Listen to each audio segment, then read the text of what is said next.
गृह मंत्रालय ने नोटिफिकेशन भी जारी कर दिया है। पीएफआई से जुड़े कई संगठनों पर भी बैन लगाया गया है। ये बड़ा अपडेट इस वक्त हम आपको दे रहे हैं। पिछले 2 हफ्ते के दौरान 2 बार पीएफआई से जुड़े तमाम ठिकानों पर छापेमारी की गई। जो सबूत मिले, जो दस्तावेज मिले, उसके आधार पर यह बड़ा फैसला केंद्र सरकार की तरफ से लिया गया। गृह मंत्रालय ने पीएफआई सहित पीएफआई के कई सहयोगी संगठनों पर बैन लगा दिया है। 5 साल के लिए प्रतिबंध रहेगा।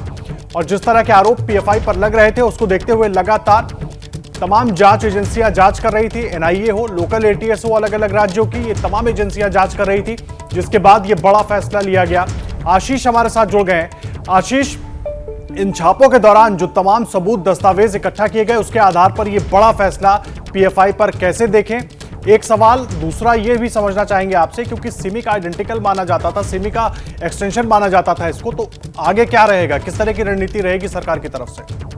जी देखिए, अगर हम बात करें पीएफआई के ऊपर बैन की, तो ये बैन जो है जब 18 तारीख के बाद से ही अलग अलग राज्यों में पॉपुलर फ्रंट ऑफ इंडिया और इससे संबंधित संस्थाओं के इसके 15 फ्रंटल ऑर्गेनाइजेशन के ऊपर केंद्रीय एजेंसियों ने दबिश डालनी शुरू की, तब से ही इस बात की पूरी संभावना बन गई थी कि पीएफआई के ऊपर गृह मंत्रालय पूरी तरह से पैनी नजर बनाए हुए है और इस पर बैन लगाएगा। और आखिरकार गृह मंत्रालय ने, केंद्रीय गृह मंत्रालय ने बैन का नोटिफिकेशन गजट जारी कर दिया है। खास बात ये कि गजट नोटिफिकेशन में क्या कहा गया है, इस गजट नोटिफिकेशन में पहली बात ये कही गई, 3 ऐसे राज्य थे, उत्तर प्रदेश, गुजरात और कर्नाटक। इन 3 राज्यों ने लिखित रूप से गृह मंत्रालय को ये बोला कि पीएफआई पे बैन लगना चाहिए।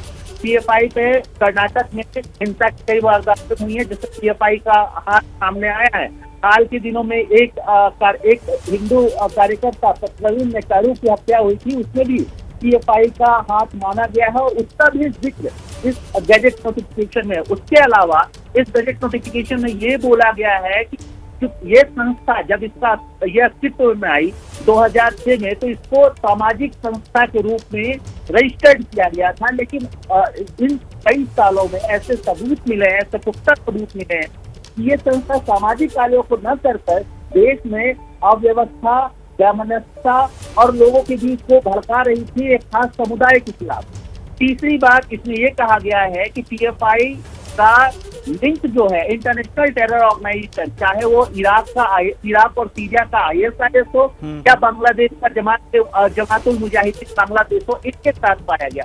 तो कई सारे ऐसे पॉइंट इस नोटिफिकेशन में, गजट नोटिफिकेशन में गिनाए गए हैं गृह मंत्रालय की तरफ से। और उसके बाद कहा गया कि इन सब सबूतों के आधार पर पीएफआई के ऊपर बैन लगाना वाजिब बनता है और उसको और उसकी फ्रंटल ऑर्गेनाइजेशन के ऊपर 5 साल का बैन लगा दिया गया है। आशीष, एक चीज और समझाइए, जिस तरह से गजट की तमाम महत्वपूर्ण बातें आप बता रहे थे, बैन लगा दिया गया पीएफआई के ऊपर, आगे की कार्रवाई किस तरह से बढ़ेगी? क्योंकि इस गजट में ही कई ऐसी घटनाओं का जिक्र है जिनके आधार पर यह बड़ी कार्रवाई की गई है। देखिए, अगर हम कार्रवाई की बात करें तो बैन लगने के बाद क्या होगा? बैन लगने के बाद पहले तो इनका रजिस्ट्रेशन बंद हो गया, इनसे संबंधित जितनी भी संस्थाएं उनका रजिस्ट्रेशन खत्म कर दिया गया। तो जो भी इनको आधिकारिक रूप से जो सुविधाएं मिलती, एक ट्रस्ट या एक संस्था होने की, उस पर पूरी तरीके से वो खत्म हो गया। उसके अलावा इनकम टैक्स विभाग की तरफ से भी जो इनके अकाउंट्स और इनकी संस्थाओं को छूट मिलती थी या टैक्स या अलग अलग अकाउंट होते थे, वो सारे बंद हो गए। बैंकों में जो इनके फाइनेंशियल ट्रांजेक्शन और अकाउंट थे, वो सारे बैन हो गए। तो पूरी तरीके से इस संस्था की जितनी भी एक्टिविटीज है, लीगली एक्टिविटीज, उन सारी एक्टिविटीज को बंद कर दिया गया है। इनसे जुड़े अगर कोई सदस्य इनसे जुड़ा हुआ है, इनका मेंबर है, तो उसको भी बैन की बात एक तरीके से उसको भी जांच का सामना करना पड़ेगा। हालांकि अधिकांश जो पीएफआई और इसके फ्रंटल ऑर्गेनाइजेशन से जुड़े हुए इसके लीडर्स हैं, इसके नेता हैं, इसके फाउंडर्स हैं, उन सारे को गिरफ्तार करके ऑलरेडी ईडी और एनआईए ने अभी हिरासत में ले रखा है। कुछ लोग जुडिशियल कस्टडी में है, कुछ लोग एनआईए और ईडी की कस्टडी में है।